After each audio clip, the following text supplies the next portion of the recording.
Greetings and salutations, everybody. If you're watching this is a Patreon-only video, and we're going to be talking about the wide receiver quarterback stacking strategy. Now, before we get into this, I kind of want to give you a little bit of a background on the strategy itself. Typically, where I've seen stacking strategies work the best is DFS, daily fantasy, whether it's DraftKings, FanDuel, any of that jazz. Typically, what people want to do is they want to grab a quarterback and a wide receiver that are going into a great matchup. Now, on the thumbnail, we had Drew Brees and Michael Thomas. Let's say, for example, this coming weekend or week one, they play against the Falcons. They don't. But let's say they do. Against the Falcons, they've really had great matchups, and it's often been shootouts. So you want to lock down the value of a wide receiver and a quarterback going into a good matchup in a DFS in order to just try to lock down as much potential points as you can, right? So that's where it's typically been seen to be used. Now, stacking is absolutely a strategy you can run in your yearly fantasy weekly starts and sits, but we have to be careful when we approach that. And the reason because is when we want to stack a wide receiver and a quarterback, they typically both have to be top 12 at their position. Now, there aren't too many teams in which there's a top 12 quarterback and a top 12 wide receiver that are just going to be great plays. Like, let's say, for example, Antonio Brown. He's going to be a top 12 wide receiver this year, but Derek Carr is a liability, in my opinion. And until he's able to prove us otherwise, it's difficult to trust him in a stacking situation. Similar to a guy like Kirk Cousins. Sure, Adam Thielen and Stephon Diggs have been great, but can we trust to stack one or the other with him? The stacks that typically people want to go after is Patrick Mahomes and Tyreek Hill or Travis Kelce, Aaron Rodgers and Devontae Adams, Deshaun Watson and DeAndre Hopkins. What else? Matt Ryan, Julio Jones, Baker Mayfield, Odell Beckham Jr. Now, I just rattled off a couple names. Those are guys that are really just high-quality quarterbacks and high-quality wide receivers. And the only way that you're going to be able to lock down a stack like that is if you spend a lot in terms of like fantasy picks, right? Like, you have to draft Devontae Adams in the first round if you want to get his value. On top of that, Aaron Rodgers is coming off the board somewhere around the third or fourth quarterback off the board. Sometimes I've seen him come off the board first. I'm not kidding. So really, if you want to stack a quarterback and a wide receiver, God, there's an eyelash. Give me a second, guys. Gosh, dang it. Sorry. That one was really in my eye and messing me up. Okay. So what I was saying, look, I don't edit these, okay? Because it's just you and me. We're talking about it. I don't got to BS and spend extra time. We got this. Okay. As I was mentioning, the entire point of grabbing a guy like Devontae Adams and Aaron Rodgers, in terms of fantasy value, you have to perhaps even reach for Aaron Rodgers in order to get that stack. Now, it's going to have its benefits. I mean, let's be honest. Devontae Adams, caught like 12 touchdowns last year, and Aaron Rodgers only threw 25. So he got nearly 50% of the offensive passing touchdowns for the Green Bay Packers last year. So you know for a fact when you stack those two guys, they're going to find production within one another, and you're going to lock down that value. Now, I personally don't think chasing after that kind of a stack is the best way to go about stacking your wide receivers and your quarterbacks, or potentially even your tight ends. I mean, there are stacks like Mahomes and Kelce, like I mentioned, even Wentz and Ertz, right? We know that Wentz and Ertz have a great combination together. That's pretty much his safety blanket and number one wide receiver within that offense. So we know that combination, it's foolproof. We know it's going to produce. But if you want to draft Ertz, again, this is a guy that you have to take within the first 3 rounds. And then you're going to have to follow that up with perhaps even reaching on Carson Wentz to lock that down. I think if, in fact, you fall into a stack, it's more of a positive situation rather than forcing a stack. Like, if you start your draft by taking, let's say, for example, you're in the back of the draft, and in the first round you take Dalvin Cook, and in your second pick, right after your first pick, you take Tyreek Hill. It comes back, then you lock down a guy like Patrick Mahomes. Sure, you're taking Patrick Mahomes and you're getting the stack with Tyreek Hill, but there's still volatility there. What happens in the weeks that Tyreek Hill is not scoring those touchdowns or having those big play games? Like I've mentioned all off season long, Tyreek Hill has a lot of volatility. You can see it in the draft kit. 50% of the weeks, the guy is not putting up, wide receiver 2 numbers. The guy's averaging like 10 points a week in those dead weeks where he's not scoring touchdowns. There was 8 weeks in which he scored all 14 of his touchdowns, and the other 8 weeks was just pretty much a regular wide receiver. So there are stuff like that become tricky, and you don't want to reach for that because there's a lot of inherent risk. Now, I understand if in fact you fall into a stack like that and the value is too good for you to miss out on it. I understand that's not bad, but we shouldn't be forcing stacks, in my opinion. This is why I kind of wanted to talk about this. But there are potential. Hello? Thank you. Goodness, my camera's bugging. I got stuff in my eye. Okay. Anyway, what was I saying? The concentration has been lost, as I was mentioning. We shouldn't try to force too many stacks. Now, I understand if you can draft a quarterback that is a little bit lower value with a wide receiver that is higher value, let's say, for example, like I mentioned.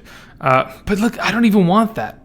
Like, just off the top of my head, I don't want to stack Adam Thielen with Kirk Cousins. I don't want Kirk Cousins as my starting quarterback in a one quarterback league, excuse me. In a 2 quarterback league, sure, he can sit as my number 2 quarterback, and I can stack him that way.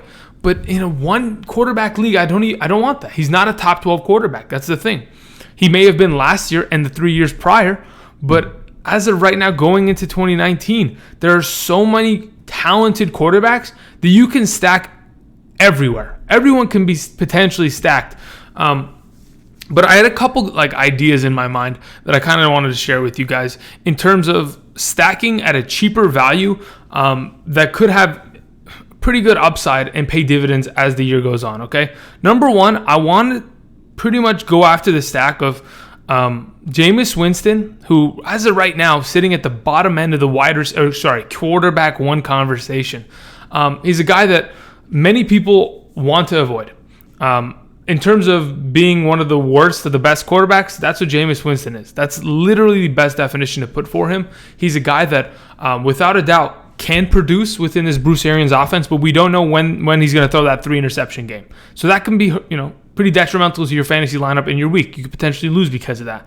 But I think because of the offensive shift, there's going to be a potential that stacking Jameis Winston with Chris Godwin can find you a lot of fantasy potential. Now, you may have been thinking, I was going to say Jameis Winston with Mike Evans. I don't really even want to talk about top wide receivers because if you have to invest so much of that wide receiver position and then hope that on that week or on multiple occasions that they're going to be scoring a lot of touchdowns, there are wide receiver ones that do not score touchdowns.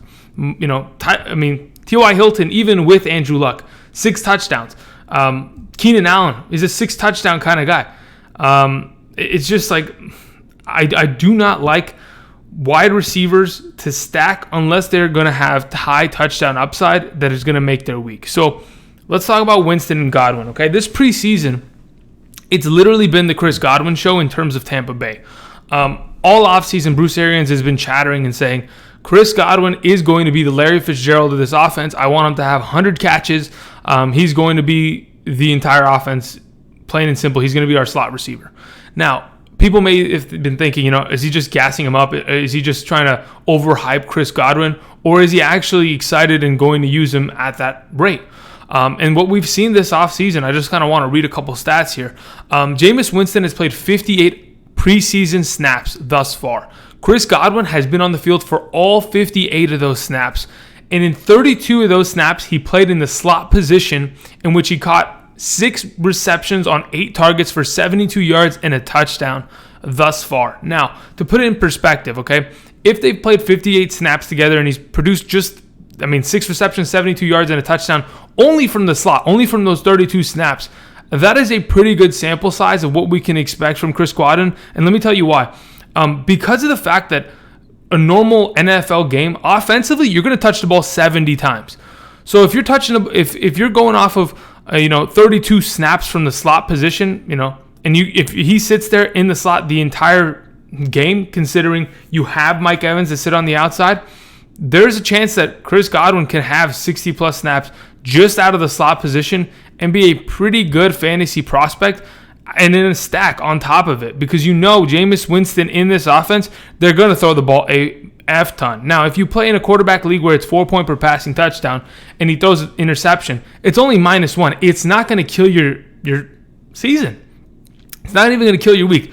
I play in a league where it's -4 for interceptions. That's right, -4. And I've also played in leagues in which if they take it back for 6, you lose 6 points. Yeah, exactly. So really, when we talk about a guy like Jameis Winston, who's extremely undervalued in terms of ADP, I don't think he's completely undervalued. I think he sits at a good spot, more like. But when we talk about a guy like Jameis Winston, pairing him up with a wide receiver too that has a really big upside this season, like Chris Godwin, that's an easier stack to handle. You don't have to go, all right, I got D-Hop. I got to figure out when Deshaun Watson's coming off the board. I think I have to take him in the 5th round. That kind of stuff, I don't want to go after that. I want to avoid that at all costs. I want to be able to take Jameis Winston in the 10th round and pair him up with Godwin that I grabbed in the 5th or 6th. You know what I mean? Another pair that I like, Russell Wilson, Tyler Lockett. Another one of these wide receiver 2s with high upside. And the thing about Tyler Lockett is he's a touchdown machine. That's what he did all of last season. 10 receiving touchdowns. The guy, I mean, listen, if you've been around this channel for quite some time, you go back to that wide receiver target video where I had Edelman on the thumbnail. I talk about Edelman. I talk about Mike Williams. I talk about Tyler Lockett. But specifically about Tyler Lockett, he was incredible last season. In terms of just his passer rating when targeted, it was like 158 point something. That's the highest in NFL history. I mean, Tyler Lockett in the combination with Russell Wilson last season is just, it's nothing that we've seen before. And I think going into 2019 with Tyler Lockett's targets increasing, him sitting in the slot position, him also having the ability to take the top off of the defense, he's a wide receiver that you can stack with a guy like Russell Wilson who, I mean, let's be honest, is being undervalued. For a guy that has been a top 10 fantasy quarterback, especially in 4 point per passing touchdown leagues, in which his rushing ability has helped him throughout his entire career, I think it's incredible how much people are sleeping on Russell Wilson in terms of value. They're ready to throw anybody ahead of him. It's incredible. But for sure, he's a top 10 fantasy quarterback. And with Lockett, that's not a bad stack. It's something that you can wait till the 10th round to grab Wilson, and then you grab Lockett in the 5th or 6th. Another good stack there that I personally like. Why? Because Lockett is the number 1 wide receiver of this offense. Chris Godwin may not be the number 1 wide receiver of the Tampa Bay Buccaneers offense. I was about to say the Tampa Bay Rays offense. The Tampa Bay Buccaneers offense, but you know for a fact that the Tampa Bay Buccaneers are going to throw the balls a lot. Comparatively to the Seahawks, I mean, it's not even close. Let's be honest, it's not even close. But at least you'll know that their target counts, they're going to be up there. Their touchdown upside is going to be up there. And their potential, I think as a stack, those are really valuable stacks. Moving on, other stacks that I like. If you pair Jared Goff with Woods, Cooks, or Kupp, I'll take it. I will 100% take that stack just because of the floor of opportunity they're going to have. Okay, let's say, for example, I know many of you are skeptical on the Todd Gurley issue, whether he's going to play or not. I'm confident that he's going to play, and I think he's going to play the entire season. Okay, maybe that's being overly optimistic, sure, but only time will tell. But what we know for certain is that the wide receivers of the Los Angeles Rams are going to be used a lot. Whether Todd Gurley plays or not, they're going to have to step up this season. They're going to have to at least take a little bit of the workload more on their shoulders, which they did a lot last season. Now you have Cooper Kupp coming back, and you have a potential of this offense really just being super pass heavy, not even running the ball more than 20 times a game, because you want to limit Todd Gurley. Maybe you give him 14 touches on the ground, and then you give Darrell Henderson or Kelly or Brown the other 6, depending on what kind of a rotation they want to run. But the other guys, the receivers like Woods, Cooks, and Kupp are all going to have value. I mean, let's be honest. Cooper Kupp last season, prior to his injury, where pretty much he was gone out for the rest of the season. I know he sprained his MCL. Then he came back after 2 weeks and played against the Saints, had a good week there. But in that first 8 weeks of the season, he was the number 2 wide receiver in fantasy. Or was it first 8 weeks? I think it was the first 6 weeks of the season. He was the number 2 wide receiver in fantasy, only behind Adam Thielen. Now, I understand what you're thinking. He's coming off an ACL injury. It takes a lot longer than what? He tore it probably in October, November. it hasn't even been a full year yet. And Carson Wentz struggled when he came back. And we're talking about a guy that's supposed to run every down full speed down the field like Cooper Kupp at the wide receiver position. I understand that. Listen, I understand. But there's a reason why Cooper Kupp missed the PUP. They didn't place him on the physically unable to perform list, and there's a reason why he's actually practicing every day out there for the Rams. Because he's got potential, and he's Jared Goff's number one receiver. Like, in terms of safety blanket and a guy that he wants to target consistently, sure, Woods and Cooks are going to be there. But Cooper Kupp underneath, over the middle, he's a guy that just has so much value. I would not mind locking that up, and I wouldn't mind locking down Woods and Cooks with them, especially Cooks that's fallen down draft boards at times, and so is Woods. I mean, Woods can still be a top 12 wide receiver in fantasy football, without a doubt in my mind. So those kind of stacks are not bad, especially because you know that all those receivers are going to have over probably near 100 targets, each of them respectively. So anyway, moving on. Another stack that I like that could potentially have pretty high upside. If, for example, you don't have the opportunity to grab a guy like Devontae Adams, right? And let's say you have the first pick, you grab Saquon Barkley, and you end up getting Aaron Rodgers in your draft. Pairing him up with a guy like Geronimo Allison, who I really like, is not a bad stack either. You grab a top-tier quarterback. You don't have to wait on this quarterback, but you also lock them down with a wide receiver that has the ability to have touchdown upside and be the number 2 wide receiver of their respective team. Similar to something like Deshaun Watson with Will Fuller. Like I've mentioned in the past, even if you go to Will Fuller's page right now in the draft kit, in the 13 games that they've played together, Will Fuller scored 11 touchdowns. That combination, without a doubt, is ridiculous. I mean, there's not a quarterback wide receiver combination that has been that efficient in terms of scoring touchdowns in a while. Yet, the only risk is, can we rely upon Will Fuller to be a guy that is going to weekly, produce and stay healthy?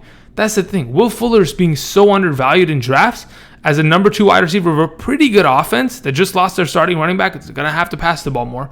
That if you can go ahead and lock down Will Fuller at a cheaper, rate. I mean, really, when is he going right now?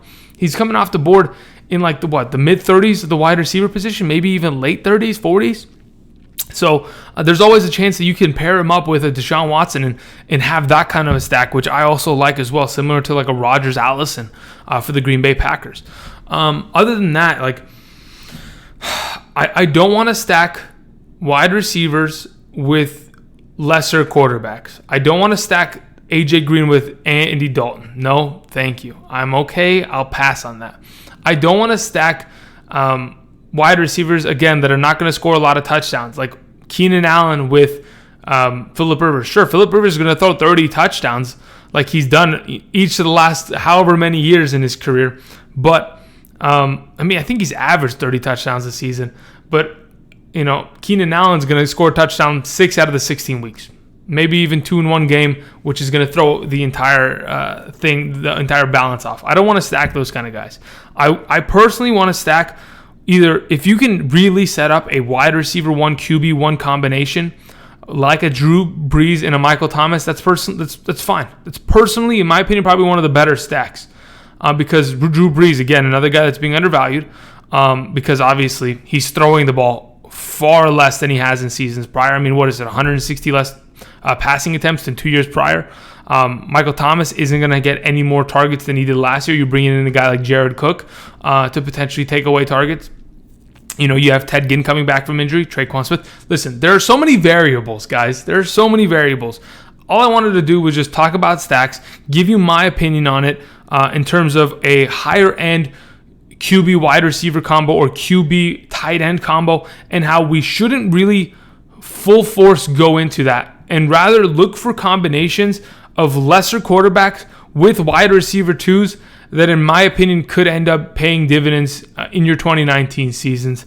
And that's pretty much all I wanted to talk about. Thank you, everybody, for watching. I appreciate all the support that I've gotten thus far on Patreon, guys. It's unbelievable. I think there's 70 of you now. Holy moly. Thank you so much, guys. It's insane. I can't believe it, but I'm working hard and trying to make you guys proud. So we'll see how this goes. The season is just around the corner, and I cannot wait to show you guys how it's all going to pan out. It's going to be fantastic. And if you have any other questions, please message me on the Patreon. If you leave a comment down below, it's perfectly fine.